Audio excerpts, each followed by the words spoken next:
Tie-dye reader. Have fun, Molly Lou Melon. Written by Patty Lovell. Illustrated by David Catrow. Read by tie-dye reader Kristie.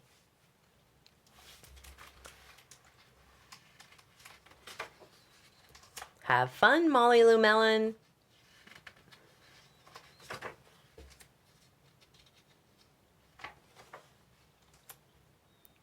Molly Lou Melon's toy chest overflowed with whoozy whatsits of all shapes and sizes. Her grandma had told her, "Back in the olden days, I didn't have fancy dolls or action figures.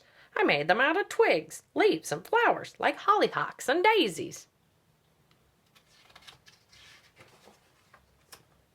So she did just that.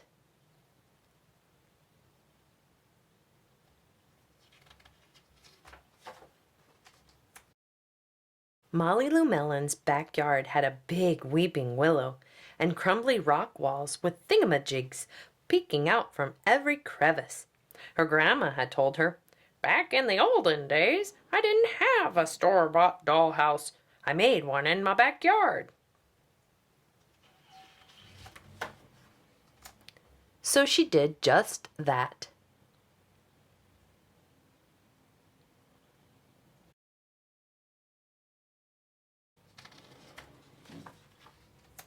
Molly Lou Melon's garage was full of colorful boxes and crates. Her grandma had told her, "Back in the olden days, I didn't have a race car. I sat in a cardboard box and sped down the hill."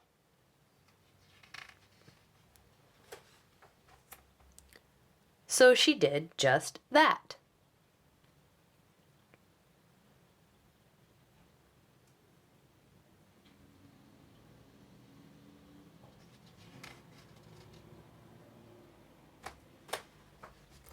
Molly Lou Melon lay on her back in the tall, willowy grass. Her grandmother had told her, "Back in the olden days, I didn't have a television. I watched the clouds that floated by, and I saw lots of things in them." So she did just that.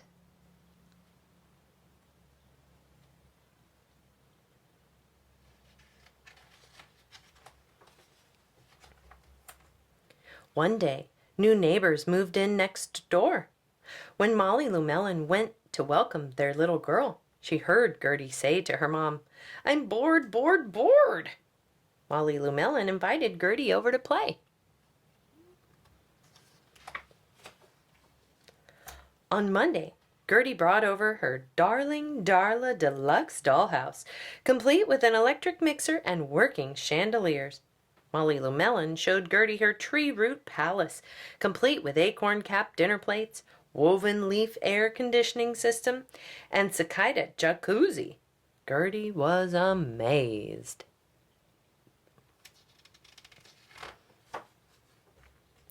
On Tuesday, Gertie drove over in her battery-operated, fully loaded Coupe de Ville.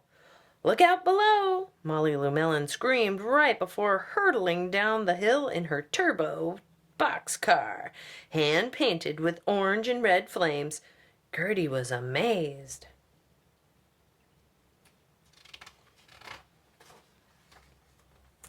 On Wednesday, Gertie was going to call Molly Lou Melon on her cell phone, but then she heard a strange sound coming from an old tin can that was dangling in her window. "This is the operator. Will you accept a call from me, Molly Lou Melon?" Yes, Gertie spoke into the can. "Great, come on over." Click.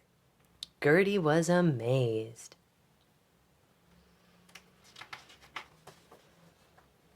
On Thursday, Gertie asked Molly Lou Melon if she'd like to come over and watch cartoons on her big screen TV.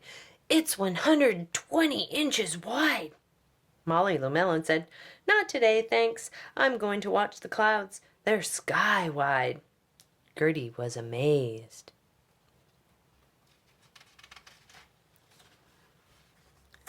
On Friday, Gertie brought over a homemade doll with a frilly hollyhock skirt and violets for hair. "It's for your palace," she said, and Molly Lou Melon was amazed.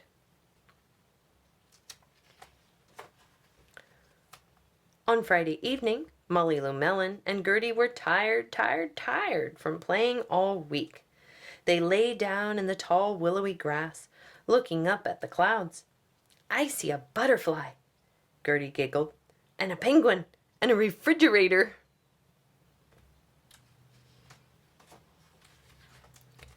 Molly Lou Melon opened her eyes wide and grinned her biggest grin.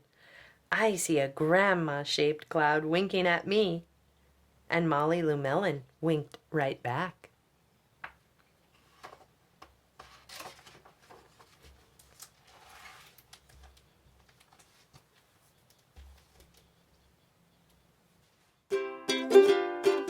Tighter reader,